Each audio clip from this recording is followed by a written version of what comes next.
Mae'r arglwydd eich Duw yn mynd gyda chi.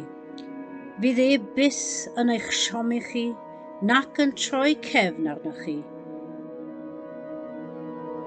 Dduw Dad, cariadus, ti sydd wedi addo bod gyda ni bob amser. Dy roi ni deimlo grym dy bresenoldeb gyda ni heddiw. Wrth i ni ymdrechu i ffeindio'n ffordd trwy y sefyllfa anodd sy'n ein gwynebu ni gyd ar hyn o bryd. Ie, a hithen wythnos Weddi ar gyfer Undod Cristnogol. Una ni yn dy gariad. Dy roi ni gyd lynu wrtho ti, a hynny yn wyneb ansicrwydd.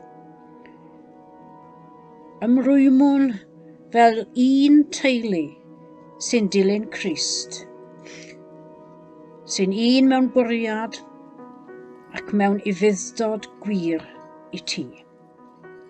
I ni fod yn gydweithwyr dygyn a chydwybodol, gan ymroi mewn gwasanaeth gostyngedig a chydgyrchu at y nod, gan weithio i gynnig y gobaith y iechyd a'r rhyddid newydd sydd yn Crist i eraill.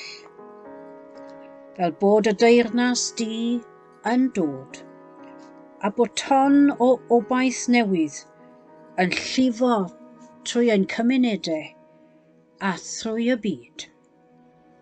Yn enw ein harglwydd Iesu Grist. Amen.